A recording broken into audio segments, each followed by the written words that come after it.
Cheers. I got to get Cheers. a sip of this. Welcome. That is the new what? Pale ale.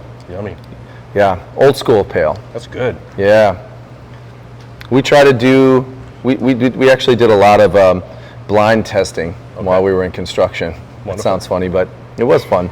All right. Where I got my core group of guys together and we would go, I'd send one of them up to third base there, just say, buy 8 beers. I don't care what 8. Bring them back, and let's try them blind. Okay. And we did that. And that's how we decided in the beginning, like, what are the styles of beers we like and what do we think we want to make? Awesome. So we'll always do that. So far, so good here. Yeah, it's going good. So who are you? Where are we at anyways? Audience is dying to know. This is Paso Robles Brewing Company. Right. Also known as Paso Brew. Awesome.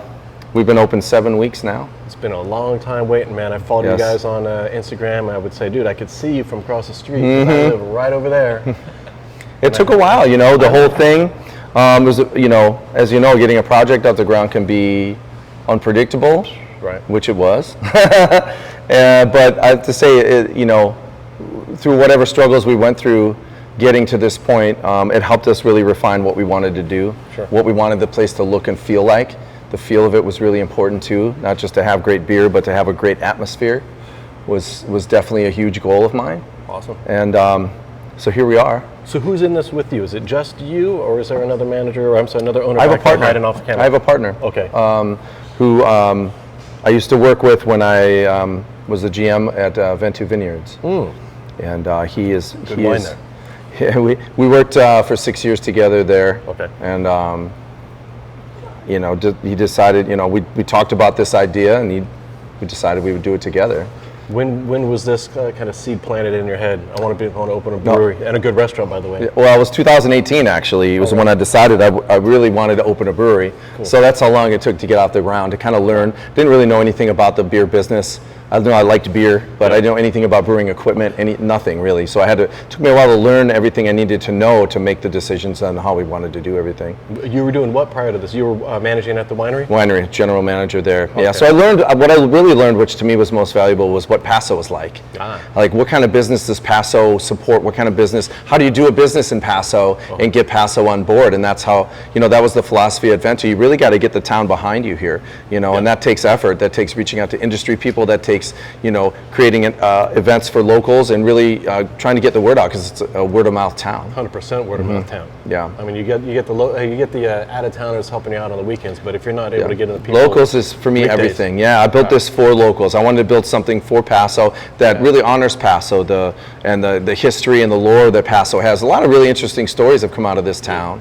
And one of the really unique things I think about Paso, when people, especially people who travel here, they like these mom and pop businesses. There's a lot of original, really cool businesses here, and I always mention the ones downtown, like, you know, from Street Side to Gaucho to King Tiki to some of these really cool one-off business. Amsterdam's a cool little, like, these are local people doing local businesses that inspired me. Including Barrel House. Barrel House really inspired me that this is a great place that you could do this kind of business here and it'll work. Yeah. So I've always said, you know, for a town of, let's call it 30 to 40,000 people. Man, the quality of small businesses, and especially restaurants and the breweries and the wineries, man, I haven't been to a town yet that I think competes, at least on a per capita basis.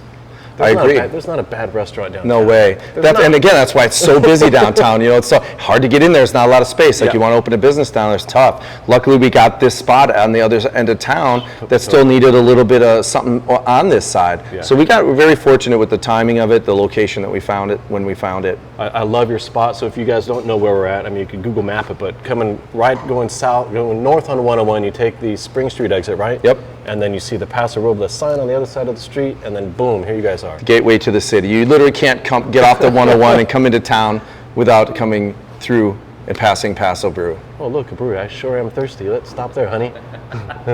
Easy stop, right? So 400 plus wineries, we know that, but how many breweries, give or take, in North County roughly? North County, gosh, maybe like 10 now, if I had to name them all. And they're all high quality. Totally. You know, like, we're starting to build a real a following here. Yeah. We're starting to build like a beer trail, if you want to call it that, you know, where people can start kind of going from brewery to brewery the way that they do with the wineries. I think it's time. I've thought for years now it's Paso's time to do this. I agree. And you and I were chit-chatting a couple nights ago. You know, there's different beer tours, beer wagons, whatever you want to call them. San Diego has a pretty notorious, scene, but they're spaced out, and you got to hop on the highways. Yeah. And here you could smash on most of them. Totally. Doing my research, I spent some time in San Diego, North County in particular, you know, because there's so many different breweries there. I mean, I think 250 maybe in San Diego. Cow, really? Something like that at this point, right? But it's different city to tour in. You know, a lot of traffic. You know, everything's very spread out, like you said. You come to Paso, I mean, everything's right here for you. You know, we are really just tailor-made as a town, as a North County in general, to take people, visitors coming in. We've got the hotels, we've got tons of Airbnbs, and it's really set up for that. You can get around easy, a lot of tours you can take. So I think we're even better suited to feature breweries than maybe other places. Yeah, I think so. It's very relatively condensed around here. And then you mix in the great food. And speaking of good food, man, your reputation is already blasted around town in what, under a month? Which is funny because like the food was like, you know, I'm not going to say it was an afterthought, but we always wanted to have food for sure. And you know, went from like we're just going to have burgers, you know, 5 things on a menu, but then when we got the kitchen installed, we realized that we could do more. Then when we got Chef Christian involved, we're like, you know, he's like, I can do a lot more with this, you know, and it, you know, not necessarily take up more space or time or resources, but so we went for it. And to say, you know, he started, Chef started April 1st. Is that right? And we didn't open till July 15th. So I told him, I said, look, I didn't know, I know we're opening soon, maybe a month, maybe 3 months, hopefully no more than that.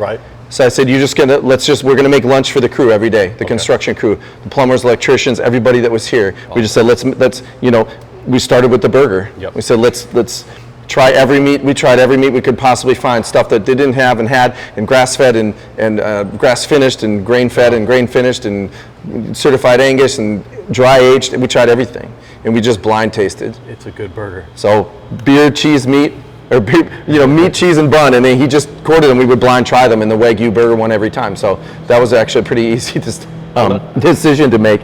You know, the Wagyu made it. Dude, I'm telling you, I love the line from Pulp Fiction, Samuel L. Jackson. He's eating the Big Kahuna burger, and what does he say? That is a tasty burger, and that's what I said, sitting right here. I had it for the first time. Phenomenal hamburger. Our goal was to really have a great burger, but then it spilled over to everything else we did. We said, how do we do everything else different? I wanted everything on the menu to be something you didn't get somewhere else in town. You know, so that was the goal when we made the menu, and it just grew from there. That pretzel's dangerous. The pretzel's pretty amazing. What is that sauce you make? Does he make the beer cheese? That's a chef secret. Yeah, the beer cheese sauce is something to behold. And now people are like, can I get a side of that beer cheese for my burger? They want to put everything in it. My French fries. So yeah, we wanted to be a house of sauces too, where we made our own ranch dressing, of course, and then we have a tomatillo ranch that we make here. It's really off the charts for our salad. We wanted our salad to be, if we're going to do a salad, let's do a great salad. If we're going to do a vegetable burger, let's make our own. We did a falafel burger. So the same way with the beer, we want to make, with James, my brewmaster, I said, what do you need? Let's get him the best equipment possible. Get you the best hops, whatever the best thing is, whatever allows him to do his job the best. I said, I'll get you that material. No corners cut. Not at all. And it shows, man. I mean, like I said, I mean, as you mentioned, this is it's a word of mouth town, and word has spread quickly. You know, I'm a big fan of Cal Coast as well. I spend a lot of time there, and man, I hear people chit-chatting at the bar. Oh, you've been in the new spot off of First Street? It's good. Music to my ears. It really is great. We've got a great staff here. I've you know, been lucky enough to really find some amazing people to build this team with and work with. Which is one of my favorite things to do, is build teams, treat people great, keep them here on my team. 100%. You know, and treat them like the gold that they are. When you get special people, I like to treat them special too. And they should reciprocate, right? Good people. They do. Hey man, I appreciate the beer. Let's get a little tour of this joint, all right? Let's do it. Appreciate it, man. Awesome.